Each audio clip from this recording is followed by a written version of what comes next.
My name's Kevin, and I run the Bible Artist.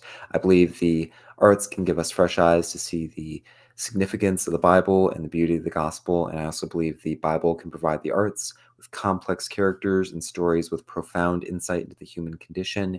And this is the Chosen Season 5 and Scripture Bible Study discussion, which I've been having with my friend Victor here.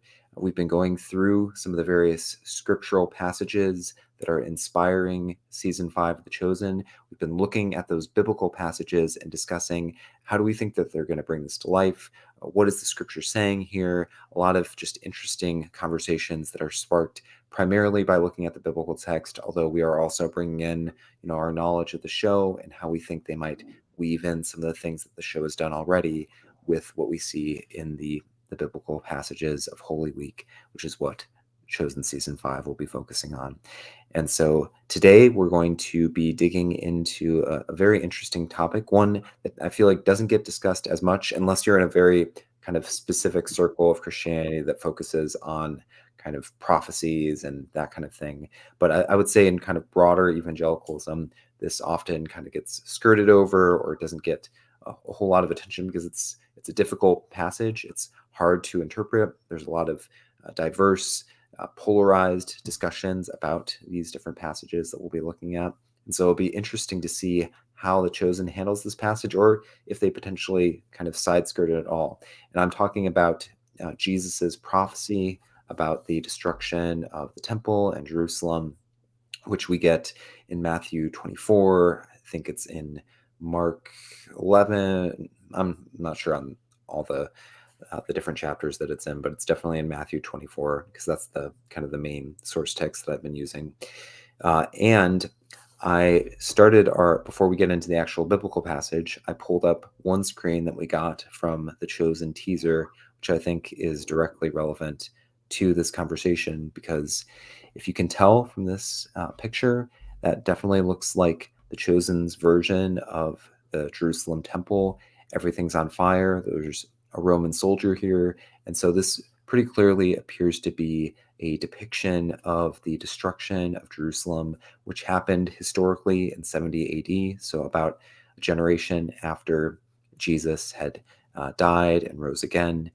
Then his prophecy was fulfilled after there was a Jewish rebellion against Roman power, and then Rome came down hard against the rebellion, and then eventually they sacked Jerusalem. They burnt the temple to the ground. They deported a lot of Jews that were in Jerusalem and in Judea as well. It was a very traumatic moment for the Jewish people. And then there's actually another revolt that happened a few decades later also that led to an even more kind of complete deportation and exile of the remaining Jewish people that were in the area. So before we get into the biblical passages, Victor, any thoughts just kind of looking at this image, what the Chosen might be doing here? It's exactly like what you said. It's probably going to be some sort of either prophetic image or flash forward, even to because it did happen, so it wasn't just a prophecy, but it was also a prophecy though too. Yep. So they could do it either way. And also, just a little side note, uh, Dallas Jenkins, the creator of The Chosen, his father is Jerry B. Jenkins, who is one of the guys responsible for the Left Behind series, which is heavily into prophecy and stuff like that. So I'd be kind of curious if he leans into any of that kind of thing that his family is known for. Yeah, that will be really interesting to see, and what degree they draw in kind of a specific interpretive framework, to what degree they just try to kind of stick with Jesus' words and let us kind of interpret it. Yeah, there's a lot of kind of interesting issues that are related to it. My guess is that we are going to get. I wouldn't be surprised if we get a flash forward that includes one of the disciples, because generally so far the flash forwards that we got that one with John at the beginning of season 2, after Big James is killed and martyred and the disciples are together, and then we got the one with Mary Magdalene, uh, with Matthew in season 4. Have we gotten any other flash forwards? I think that's, and then the Christmas special as well. Hmm. Mary Magdalene. So like generally like there's like a story that involves kind of one of the disciples, and then we see some events that are kind of tied to that. And so I wouldn't be surprised if we get one of the disciples that maybe they're in Jerusalem and they have to get away, or I don't know, something like that. That would seem like kind of in line with how they've done some of these flash forwards. And this Well, would, would any of the disciples have been there? yeah, it's hard to say. I mean, there were disciples that a lot of the disciples were in Jerusalem initially, at least up until Stephen's execution, which is recorded in Acts 7. And then we're told that a lot of disciples got scattered by that, but some of them did remain in Jerusalem. And so, yeah, it's possible that one of them would have been around. Although part of Jesus's prophecy that we'll see is him telling people, once you start seeing the signs that something's going, that the Roman soldiers are approaching Jerusalem, get out of town, like get out of Jerusalem as quick as possible because bad things are happening. So maybe they won't do one of the disciples because presumably they would be fleeing, but like maybe we'll see them flee and then we'll like see some of the destruction Right. or like they could be like imprisoned in Jerusalem, and they can't get out of town because they're being forced to stay there. I don't know, a lot of different options. Or we could just kind of get we could get a prophetic vision. I guess we do see Claudia. She has like a prophetic vision of Jesus in Gethsemane in is that in season 3, I think. And so we could get something like that, like some sort of dream vision of what's to come. Regardless, it definitely looks like we're going to get some sort of flash forward to the event that Jesus is going to be predicting. And so what we'll be looking at today is primarily Jesus's prophecy. So the prophecy happens during Holy Week. So it's after he's kind of had all these different arguments with the scribes and the Pharisees and the Sadducees. We went over those in one of our last discussions. This is also after he threw out the money changers and the people selling doves in the temple. One of the things that I suggested during our discussion of that passage is that that is kind of a prophetic act that is, in a sense, kind of symbolically previewing what Jesus is going to predict about the destruction of Jerusalem. And then, this is also after Jesus's entrance into Jerusalem when he was hailed by the people as the son of David. So after all those events, this is going to be as we were discussing the debates between Jesus and the Pharisees and the Sadducees and the scribes. One of the points that you made, I think, Victor, was that kind of the end of that section when Jesus really like unloads on the Pharisees and the scribes, and then also kind of when he takes on the chief priests, it really seems like kind of a mic drop moment where he's kind of laid down the law and he's kind of brought on that heat. And so we could potentially see that as kind of like a turning point around the middle of the season where he's really made it clear that they can't just let him keep going and doing what he's doing. Like it'll become clear to the Jewish religious leaders that they need to do something about Jesus and do it quick. But we also, as we were kind of looking forward to this passage and what would happen here, we were wondering if perhaps this passage will have a different effect on kind of his disciples, because the prophecy that we're going to read, it's not something that he gave in public. It's just with his disciples. So maybe this has more of an effect with like Judas or some of the other characters in the show. So yeah, we can kind of be thinking through how the passage is going to fit into the dynamics of the season and stuff like that. So yeah, Jesus foresees the destruction of Jerusalem. So we're going to be looking at a few portions of this long prophecy from Matthew 24. I might have included a bit of the version of it in Luke as well, and we'll be trying to draw out like what's the point of this passage, which what point it's making. Really, it depends on what interpretive approach you have, and so I'll introduce some of those different interpretive approaches briefly, just to familiarize people, because if you are just kind of within your own tradition, you may only know like one way of interpreting this passage, but there's a plethora of ways to interpret it. I'm going to kind of simplify it into a few of the more kind of popular general approaches, even though there's different specific kind of ways of interpreting specific verses and stuff. We're not going to go over every single verse. I know I'm not like a prophecy expert, so I'm not going to be able to deal with every single particular detail and stuff like that. But we're just kind of broad brushstrokes, kind of going through the passage, understanding what it's about, and thinking through, to what extent is the show going to include this? It seems like they're probably going to include at least some of it based on that image we got in the teaser. But how much are we going to see? How is the show going to make this long speech? Basically, we've got like a chapter of Jesus just talking on his own. How are they going to make that dramatic? How are they going to kind of include some of the other characters into that? And how will they kind of deal with some of the debates that happen within Christianity over how to interpret this passage? So if you've been on my blog before, I did cover some similar topics in a blog a few months ago focused on, this passage. Maybe we'll kind of be thinking more kind of from a story perspective here as well. Okay, so just brief overview of some of the interpretive frameworks involved in like understanding this passage. So there are at least 4 kind of major camps of people and how they kind of understand and interpret what's going on here in this passage. So there is the futurist approach.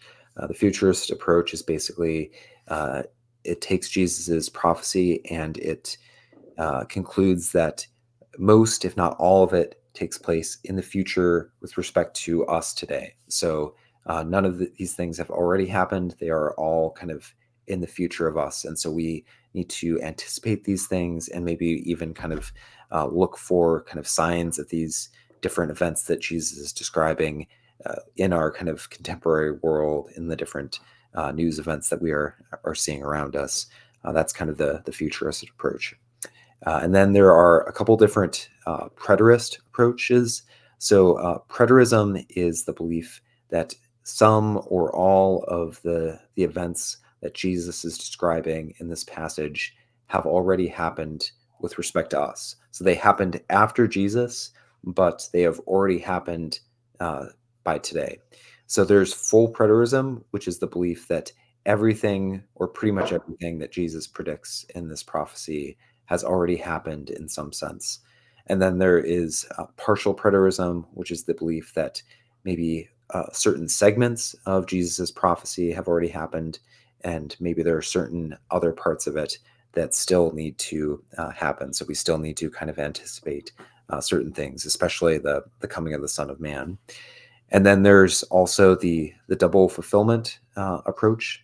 The double fulfillment approach basically suggests that some or all of these events have already happened in the past, but there's kind of a typological thing going. So they happened in kind of a smaller degree at some time in the past, but they're going to happen in a more full, like robust way at some time in the future. So they would look at the destruction of the Jerusalem in the past and say, okay, that did happen, and that was what Jesus was referring to, but it's probably going to happen again, and it's going to happen in kind of a more climactic way at some time near the end times.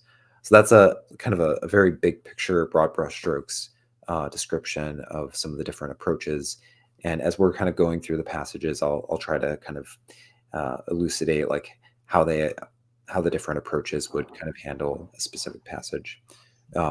Victor, I'm curious, like, are you kind of, are these different approaches something that you have encountered? I haven't done a whole lot of studying on prophecy, so I'm not going to have a whole lot to say, but in general, I'm kind of more, to me, it feels like a lot of this, you can get lost in what you're supposed to be thinking about, what you're supposed to be doing, rather than focusing on just that, Jesus is returning. Yeah. To be ready. That's kind of that's kind of how I default on all of these things, and also all the Revelation stuff too. It's like, it's like I'm just gonna plan on this stuff not affecting me by Mm. getting my house in order ahead of Mm. time. Yeah, Yes. actually, I should have put that as like that's not as much like an interpretive approach, but I feel like that may be like the most popular. I don't know, like stance toward these kinds of passages is Hmm. like I don't know exactly all the details of what happened or what will happen and when, but I know what Jesus is telling me to do, which is be ready, be spreading the gospel, be preparing myself, and that I'm just going to focus on the kind of the imperatives that Jesus has given us, and I'm going to let Jesus sort out when things happen. And Hmm. I think there's a lot of like healthy there's a lot of health to that approach, like not getting too bogged down on on kind of debates over the details. Yeah um uh, I'll also just give disclosure. I think I'm not like 100% pinned down on one of these. I think if I had to choose, yeah, honestly, depending on the day, it kind of I can vary like which one I find most plausible. And so in some ways that's another reason why I'm with you, Victor, and you know, mostly just want to focus on what's clear, which is Jesus saying like, be ready, uh, have hope, I am coming back. Um, there are, aspects. Probably the only approach that I don't really fall into is like a full futurist approach.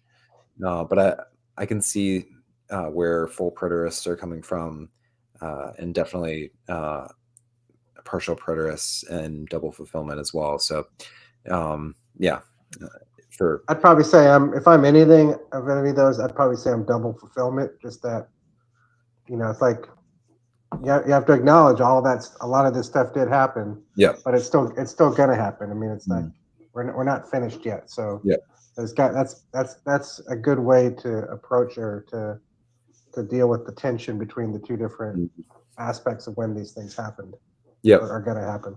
yeah. No, I definitely think that's a completely like understandable and coherent way to deal with that. So, um, okay, so let's jump into the passage a little bit. Would you mind reading the first passage? Sure. Jesus foresees destruction. Jesus left the temple and was going away when his disciples came to point out to him the buildings of the temple. But he answered them, "You see all these, do you not? Truly I say to you, there will not be left here one stone upon another that will not be thrown down." As he sat on the Mount of Olives, the disciples came to him privately, saying, "Tell us when these things will be, and what will be the sign of your coming and the end of the age." And Jesus answered them, "See that no one." Oh, you want to stop right there? Yeah, let's stop Okay. there for a second. So uh, yeah, initially I just wanted to put that one. That's kind of setting up the situation, and so yeah, as far as like the show's concerned, this shows us this isn't going to be one of those big scenes in the temple. It's going to be a little bit more of a private scene. I think either Luke or no Mark, I think, specifies that when Jesus gets into all the details. Peter, Andrew, James, and John are present, but they could potentially include more of the disciples. And one thing that's kind of relevant, thinking about kind of the different interpretive camps, if you take the partial preterist approach, which says maybe the destruction of Jerusalem bits, those were something that have already been fulfilled, but the coming of the Son of Man at the end of the age bits, those are something that's in the future. They'll often point to this line here where the disciples they act like all these things are just like one long string of events that are like all together. So they say, when will these things be? And what will be the sign of your coming and of the end of the age? And one of the moves uh, that people take to say that like some of these things have happened, but some of them are going to be in the future is they'll say the disciples thought that all this was just like one big glob, but Jesus will kind of use this phrase, these things, to refer to the destruction of Jerusalem and the temple, because clearly, like, that's what it's referencing. Jesus has just said all these stones are going to get thrown down, and so when he's referring to these things, that's what he's referring to. Now, the disciples assumed that the sign of his coming and the end of the age would happen immediately after that, but people who would take like a partial preterist approach would say they were kind of, that was just like an assumption that they were bringing into this conversation, and Jesus doesn't like go out of his way to correct that assumption, but there are hints that these are kind of two separate events, even though they are kind of connected in the sense of being related to kind of end times. So the destruction of Jerusalem in a way kind of initiated kind of end times from a Jewish standpoint, but what we think of like kind of basically the entire kind of Christian age has been like the end times, and so we're just kind of waiting for the sign of Jesus is coming, since those things have happened. Yeah, let's keep going. So Jesus, he says, "See that no one leads you astray, for many will come in my name, saying, 'I am the Christ,' and they will lead many astray. All these are but the beginning of the birth pains. Then they will deliver you up to tribulation and put you to death, and you will be hated by all nations for my name's sake. And then many will fall away and betray one another and hate one another. And this gospel of the kingdom will be proclaimed throughout the whole world as a testimony to all nations, and then the end will come."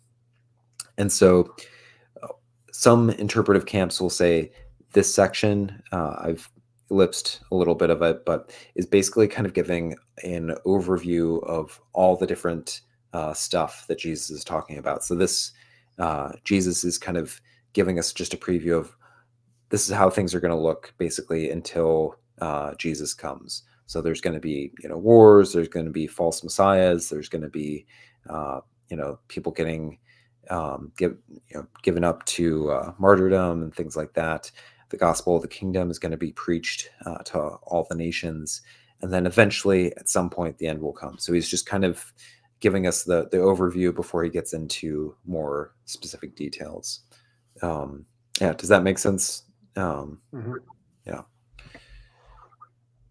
So yeah, I think as far as like the show is concerned, I could potentially see them kind of sticking with something that's like a little more general like this, because some of the stuff that's involved here, there are things that are kind of like perennially relevant to us as Christians. Like throughout history, Christians are going to face things like, false messianic leaders or whatever. We're going to face, persecution and suffering, and we're going to face kind of the mission to bring the gospel of the kingdom to all people. So this section is definitely like something that's pretty relevant, regardless of kind of what end times schema you have. I'm just trying to think of what would the context of what scene would this be in, to where what are we trying to say within the context of what the show's doing? Yeah, because this is kind of a, I mean, it's like what would the point of the show be to try to reveal this at any particular time? It's like, what are the apostles asking that this is going to be a direct thing, because you only have one shot to explain it, so you can't really sit there and explain it. You can show some prophecy previews and stuff, but it has to be understandable within the context of whatever scene it's in. But to me, that's like it's like how do you present this to where it makes sense the first pass through that we see it. Here's just like an idea of how you could do it. So one of Jesus's big concerns is that with the Jewish revolt and all of that there will be like these alternate messiahs who are not just like claiming to be the Messiah when they aren't, but the way of the Messiah that they are embracing is not kind of Jesus's way, but they're going for kind of the more traditional, like violent Messiah approach. We're going to lead a violent revolt against Rome under the belief that God is going to have their back or whatever. And so I wonder if they do something with that. Like we could have some sort of subplot where we have some zealots or someone like that in Jerusalem during the time, because it could be kind of set up for the two guys on the crosses next to Jesus, or it could be potentially Barabbas, because he's mentioned as a murderer. So we could have some sort of setup where we're like introduced to kind of the alternative approach to being a messianic leader, that Jesus is trying to kind of steal his followers against. And then also, if we get like that flash forward scene, that could be a part of it, is that we see kind of the people that are in Jerusalem at the time before the destruction comes, being led by kind of that more violent Messiah, who ends up kind of bringing the destruction upon Jerusalem through his decision to kind of embrace more violent confrontational approach. I don't know, think about something like that. Yeah, well, also, it's like, at what point in the show do we feel that it's going to finally register with the disciples that, okay, Jesus is about ready to be, he's Mm, he's his destiny is not to lead us, like David, to yeah, victory over the Romans, because it's like this particular passage very much, hints at, or at least discusses that, it's going to be a darker kind of yeah, future. So this, it would almost feel like this would need to come after, whenever they have kind of gotten it through their heads that, it's not gonna be that one particular kind of destiny yeah, that is going forward. So that way, that this makes sense, and that is in itself is like a, not positive, but at least yeah. it's a way forward.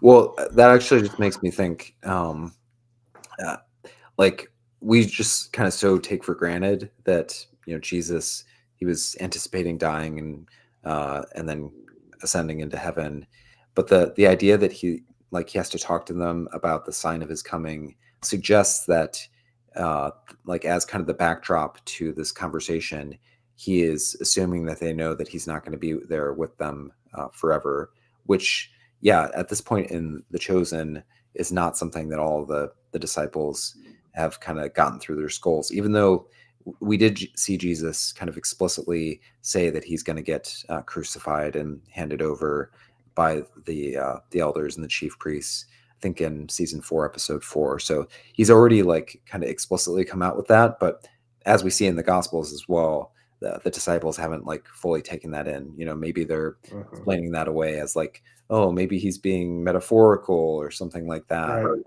or they just like kind of stuffed it and tried to forget about it. But you're right. At least for those 4 disciples that we know for sure are going to be with him during this conversation, for James and John and Peter and Andrew, they have to have some sort of idea at this point, when he starts making these predictions, that he's not going to be there with them forever, and like understand that he's kind of preparing them for what that's going to be like and what they have to do.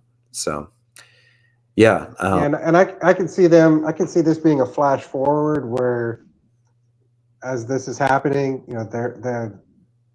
the disciples are somewhere else, and they're recalling this oh, was that would be being told to them, so it finally, the connection between the two different things takes place, or makes sense to them finally. Yeah, well, it's kind of goes with your idea that potentially the entire season could be the Last Supper, and we just get various flashbacks or whatever. Because as the Last Supper is going on, it seems like it starts to click a little bit more with them that Jesus is going to die, and there's going to be a separation between them. That definitely comes up in some of his like upper room discourse sorts of stuff.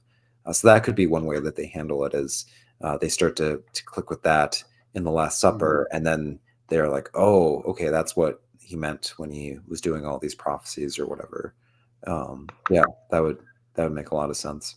Mm-hmm. Um, but that there's definitely going to be some tension there, I think, of the disciples hearing these things, and yeah, this is not kind of the plan that they had in mind, or the vision that they had in mind. This is definitely not Judas's vision for what was going to go on. And so if Judas is around during this prophecy, I could definitely see this being just another kind of nail in the coffin, turning him against Jesus. If he's like, what is he saying about him not being here? And, he's not going to lead us to that glorious new kingdom of David or whatever.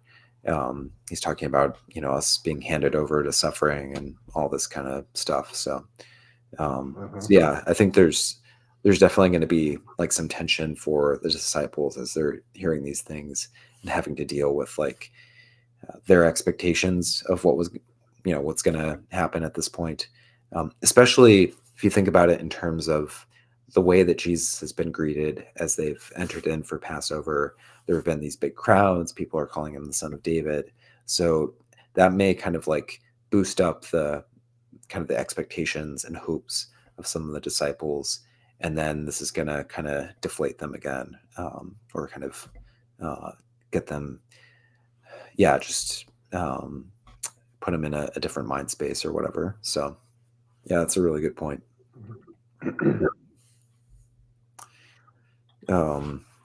So the next section hits specifically on the destruction of Jerusalem and the temple. Victor, would you mind reading that one? So when you see the abomination of desolation spoken of by the prophet Daniel standing in the holy place, let the reader understand. Then let those who are in Judea flee to the mountains, for then there will be great tribulation, such as not been seen from the beginning of the world until now, no, and never will be. Then if anyone says to you, look, here is the Christ, or there he is, do not believe it. For as the lightning comes from the east and shines as far as the west, so will the coming of the Son of Man. Okay, so one of the main points that Jesus is making in this section is that after the Roman forces start to approach Jerusalem, there is going to be a lot of desperation. And so there might be some people leading up to that moment who are claiming to be the Messiah, claiming that they're going to save Israel. And you might be tempted to believe them, to think, oh yeah, God is going to empower that person to defeat the invading Roman armies. Or afterwards, maybe someone will claim that they're the Messiah and they're going to, save everything. But he's warning people like, nope, God's not going to come in to save people's butts at this point. So just flee. Like, don't try to, join some sort of rebellion. Don't try to stop Rome at this point. Like, you just need to get out of Dodge, because when the Messiah actually comes, it's going to be something that's very sudden and very quick. It's not going to be this kind of armed rebellion that is in response to Rome. And this is one of the passages, this kind of goes along with what I was saying of, like, I feel like the part of this prophecy, what it's aimed at doing is trying to discourage Jesus's followers from getting deceived and drawn aside from the way of Jesus, the way of approaching Rome through the Sermon on the Mount ethic, and, loving your enemies and praying for those who persecute you and all that kind of stuff. And instead, like, he's trying to keep them focused on that way and not get drawn aside into the way of the zealots and trying to defeat Rome by force. And one of the key moments where that's going to be a temptation is this moment when Jerusalem's getting destroyed. So I don't know. Any other thoughts on that? Not really. Okay. And I just included a bit of Luke's version of the section too. So Luke says, when you see Jerusalem surrounded by armies, so he's like a little bit more explicit on what we're talking about. He says, then know that that its desolation has come near, for there will come great distress upon the earth and wrath against this people. They will fall by the edge of the sword and be led captive among the nations, and Jerusalem will be trampled underfoot by the Gentiles until the time the Gentiles are fulfilled. Um, that's a like that little bit there at the end is kind of significant. People will point to that as a way of kind of interpreting where we are in history currently. So after the destruction of Jerusalem, the time of the Gentiles began, and so we're currently in this kind of long period where um, a lot of the Jewish people have not embraced the Messiah, and instead, they embraced this other way, and that led to the destruction of Jerusalem. But eventually, this time of the Gentiles will kind of reach its conclusion, and then uh, the kind of based on some other biblical passages, people will say there will be kind of a big ingathering of the Jewish people embracing Jesus as the true Messiah. Um, yeah, I just wanted to include that for extra context. And then, okay, so um, kind of just walking through outlines. So there's the kind of the introduction to the topic. There's kind of the big picture overview. And then Jesus talked about the destruction of Jerusalem. And the destruction of Jerusalem, that's the event. Those are the events that the disciples referring to as like these things. And then Jesus kind of transitions to discussing the coming of the Son of Man. And he says, immediately after the tribulation of those days, the sun will be darkened, the moon will not give its light. That's typical kind of prophetic language. So it may be a literal event, but it may also just kind of be kind of poetic imagery for kind of end times, the current order of things giving way. And the stars will fall from heaven, the powers of heaven will be shaken, and then will appear in heaven the sign of the Son of Man, and then all the tribes of earth will mourn, and they will see the Son of Man coming on the clouds of heaven with power and great glory. And he will send out his angels with a loud trumpet call, and they will gather his elect from the four winds, from one end of heaven to the other. So traditionally, this has been seen as a depiction of Jesus's second coming.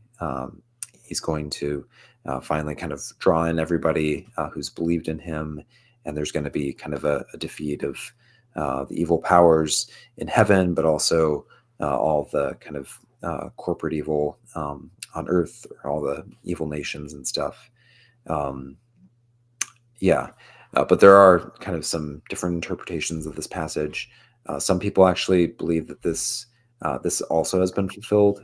So like a full preterist view, they would point to this as kind of a kind of heavenly image of what happened actually at the destruction of Jerusalem. So they would say that Jesus coming on the clouds is actually a picture of him coming in judgment on Jerusalem. And then after that, he sends out the sending out of his angels or his messengers to gather people throughout the earth is actually talking about the church being sent out to gather people from all over the earth to believe in the gospel. And then there are a variety of other view. Some people would say maybe it was kind of like partially fulfilled, but will ultimately be fulfilled in the second coming. So yeah, it'll be interesting to see how much they get into kind of talking about the second coming itself. I can't see them really going into any of that. Yeah. Anything where there is like multiple uh, interpretations that are very passionately held Yeah. by different groups of people. I think they've tended to stay away from those kinds of interpretations at this point. I would just have to think that they're going to come with just a more vague kind of, a lot of this stuff is going to happen at some point in the future, and we don't know how. Yep. And it's, that kind of feeling about it. Yeah, they may try to just like kind of include some of what Jesus says and nothing more. Like I think that would make a lot of sense. And maybe kind of like, I mean, if they include the entire speech from Jesus, it would be a very long speech. So I wouldn't blame them if they trim things down here and there, and they just kind of include a little bit of about how the Son of Man is going to come in the clouds or whatever. Um, but kind of leave it vague as far as like what exactly that's going to look like, because we haven't even gotten to discussing like end times kind of like timelines and all that kind of stuff where people can get very Yeah, I specific just into a um, and obviously like yeah, like you said, like one of the things that the Chosen has done well is avoiding kind of getting locked into like specific camps or specific debates over a lot of doctrine. Really, I feel like the only doctrine that the Chosen has taken like kind of a firm like stance on is like with kind of like health, wealth, prosperity sorts of things. Like they've kind of pretty firmly said like, you can be a follower of Jesus and have like true faith, but still be suffering from sickness or different stuff like that, and it's not an indication of your faith. That's like the only one of the only kind of like inter-Christian debates where I feel like they've really like gone out of their way to weigh on. So mhm. um, one other approach that I uh, thought of that they could do with this is have some of the different disciples um, listen to what Jesus is saying and come at it from different approaches. Roughly, I mean, the difficulty there is that the disciples don't have the lived experience that we have as modern Westerners, and so part of some of the approaches that we have today are a result of us having lived through the past 2,000 years of Christian history. We've seen the destruction of Jerusalem, and so like some of the kind of modern schemes or understandings wouldn't really make sense for the disciples in Jesus' time to have, but we could give like a few different kind of understandings or perspectives to some of the different disciples and have them kind of like be like going back and forth with each other, like trying to make sense of what Jesus is saying, just to kind of hint at like these things are difficult to understand. People come to different conclusions, and Jesus could even kind of like be encouraging them, like, "Hey, this is difficult stuff. Like, don't be getting mad at each other. Like, the most important thing is to love each other and focus on being ready," like some sort of message like that that's like Yeah, acknowledges kind of the some of the different streams of trying to put things together, while at the same time kind of uh, encouraging people to focus on kind of what matters most. um, yeah. All of this is going to be complicated, but if you just focus on this, you'll be all yeah, right. yeah, yeah. So something like that I think would be what I would go for, but I could also just see like trying to skim through it fairly quickly, um, just because it is like so complicated to get into a lot of it. And also, I could see it kind of feeling like a little bit of a distraction to from like the main focus of the season and stuff. So yeah, Yeah, this out of all of this is the thing I'm most curious to see how they approach it, yeah, yeah, because it is yeah, something that is definitely a future thing yeah, that they have to somehow explain within the context of the show. yeah. It's also like it's something that I feel like a lot of Christians don't even know is like in there. Like when you talk to people about Holy Week, I feel like they know like, oh yeah, there's the Palm Sunday. They probably know about the Jesus driving people out of the temple. They probably know that Jesus had maybe some debates with people. They know the Last Supper, but the this whole prophecy is something that people just aren't as familiar with. And so there's a positive to like exposing people to something that they haven't gotten very much exposure to, but then at the same time it's like very complicated passage. There's a lot of like kind of intertextuality. There's a lot of like historical stuff going on, and so yeah, I don't know how much. And then it's also just kind of this big long speech, and so like how do you, if you do want to try to do this prophecy, how do you make it kind of dramatic so that it's not just like Jonathan Rumi talking for 5 minutes nonstop. um yeah, I could see them if they do try to do more of this prophecy. I could see them maybe kind of interrupting it, a bit like what they did. I remember in season 3, episode 2, when he's sending out the disciples, they take the Hmm. speech that he gives in the Gospels, which in the Gospels comes across as just like one long string of Jesus's instructions. But then in the show, they have the disciples like interrupting him and asking questions, and that they use that to kind of like break up and structure the speech. So if they do kind of all of Jesus's discussion here, I imagine that they would have a lot more kind of back and forth between like the disciples being like, "Wait, what?" Or that's like a dumb way of saying it, but they would Hmm. have like kind of some questions for the disciples that Jesus is responding to with some of the stuff that comes in this passage. You Yeah. Um, oh yeah, and then kind of there's the famous passage here. Um, so Jesus says, "From the fig tree, learn its lesson. As soon as its branch becomes tender and puts out its leaves, you know that the summer is near. So also, when you see all these things, you know that He is near at the very gates." So again, these things, a lot of people who interpret it on the framework that the stuff Jesus was kind of predicting that the destruction of Jerusalem would be near, but then that's separate from the coming of the Son of Man. They would point to, okay, so these things they happened, and that indicates that Jesus is near. But basically, like Jesus has been near for the past 2,000 years of Christian history. Like uh, the events of like the destruction of Jerusalem were kind of like the main kind of prerequisite for Jesus returning, uh, but then he hasn't yet returned just because he's waiting on his time or whatever.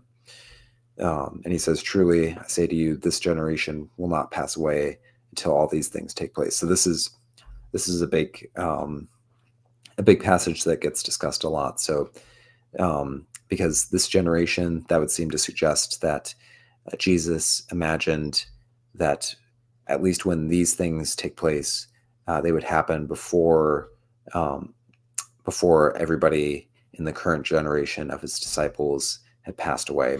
Although some people have argued maybe generation refers to not like the people alive at that moment, but just kind of the entire kind of generation or genealogy of Israel. There's some other kind of attempts to explain away kind of what Jesus is saying here. What I find most persuasive, though, is that um, what Jesus is saying is the these things bit. So the destruction of Jerusalem things, those are going to happen before the current generation that he's talking to has passed away, which historically is true. Um, uh, the destruction of Jerusalem happened within a generation of Jesus's final days. Um, Heaven and earth will pass away, but my words will not pass away. But concerning that day, so he's kind of making a distinction. These things are definitely going to happen by like before this generation has passed away. But concerning that day, so the coming of the Son of Man, an hour no one knows, not even the angels nor the Son, but the Father only. Um, yeah, I just kind of wanted to wrap up kind of the passage with that. But See, I would think that's going to be the key mm, thing that he's going to put in there, yeah, Dallas, yep, because that applies to us today to mm, be ready, vigilant, yep, to not constantly be assuming we are able to predict when the end yep, is going to happen. It's we're in the middle of it. yeah, yep, yeah. I agree with you. I could see that kind of making the cut. Him emphasizing like we don't know when it's going to happen. Um, I didn't include it here, but after he goes on to, I think, give a parable of like the the maidens that have the lights that they have to keep lit, and like he gives a couple of parables that are basically about like stay awake, stay alert, be ready. because it could happen at any moment, basically. And that seems like kind of the takeaway that they're gonna want us to have, is that Hmm. um, even after Jesus is gone, um, yeah, we know that he's going to come back, and so we need to be ready for that. Yeah, but I mean, that is like as a concept. Yeah, it'll be interesting to see like how they're able to make that as relevant to the disciples in the show, because like they're not at that point where they're needing to like stay awake and stay ready or whatever. Like Jesus is already with them. um yeah, so that'll be kind of interesting, unless they do some sort of like flash forward and we see them kind of needing to wait and kind of have that Right. anticipation. um yeah. Yeah, it's gonna be interesting, and because we're getting it in this season, I could see them Yeah. waiting for like the seventh season, but the fact that we're definitely getting it here means they're gonna have to find a way to integrate it into the storyline that we're having right now. That's a good point. Like I wonder if part of it is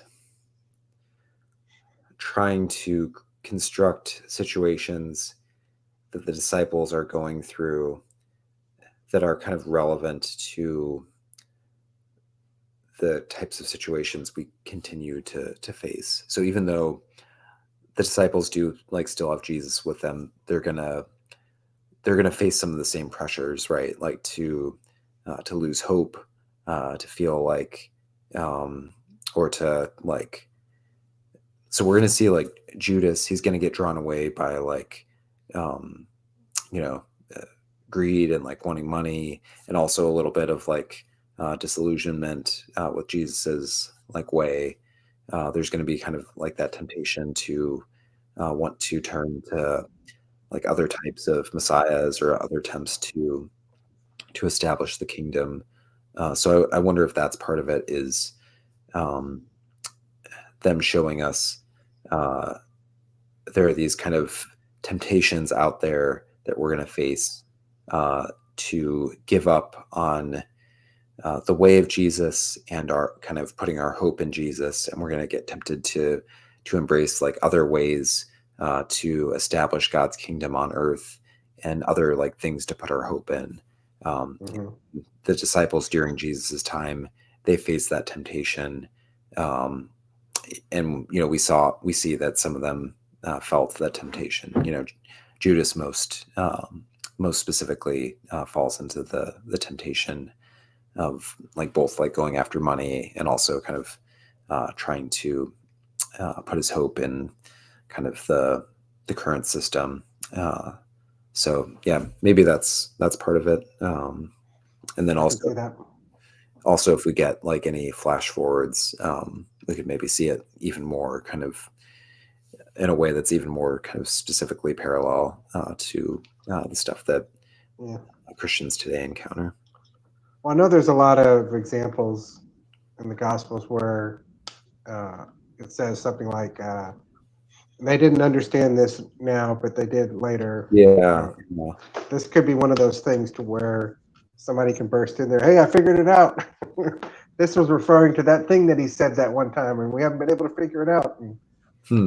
now I get it. That's. I think we can see some things like that. I mean, you can't have endless flashbacks, but I You know, think we are going to have some that are going to have. We're going to see some that are going to. We'll have seen what happened, or we'll see something about it, yeah. and then it'll be explained later where it makes sense to the apostles. You know, with us, the audience, at the same time.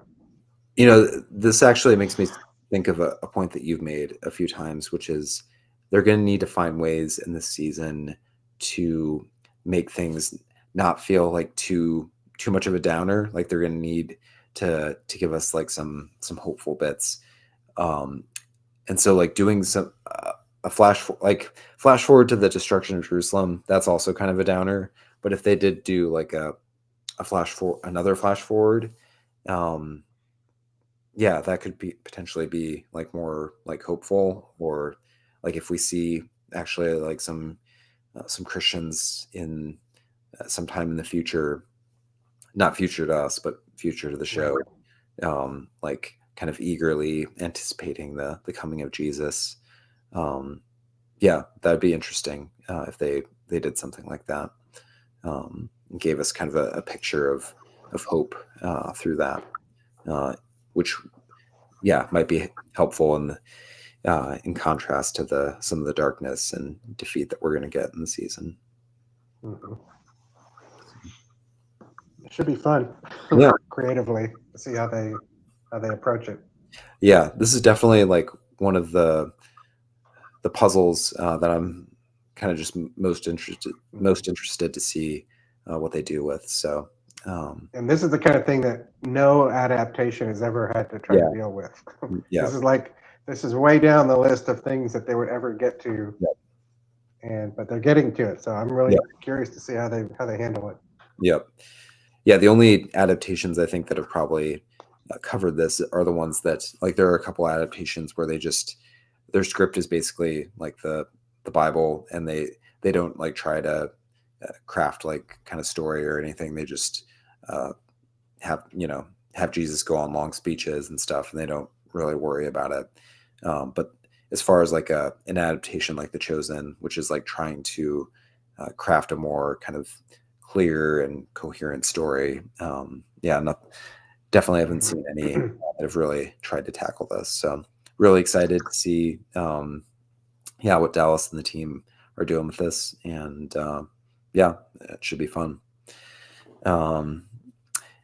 So thanks everybody for joining us for tonight, and I think maybe I might try to aim at wrapping up kind of this series that we've been doing in our next discussion, so that maybe we can do some conversations on House of David after that, because our next discussion should be before House of David premieres, but then after that happens, it would be good to kind of dig into that new show, which is going to be really exciting. We had a conversation about the trailer last week, so check that out if you're interested in House of David. We both thought it was really cool trailer, really like distinct, like different type of Bible adaptation, still very committed to scripture, but going more in a different kind of genre or tone, more of kind of the epic, more like the Lord of the Rings of Bible adaptation, whereas The Chosen is, I don't know what The Chosen is, but The Chosen is kind of a more like relatable, like we can see ourselves in the characters, and it's like situations that we get, whereas like House of David looks like it's going to be pretty epic. So it'll be fun to see kind of these two different adaptations going on close to each other. But anyway, that's it for tonight. Thanks everybody for listening, and we'll talk soon. Godspeed.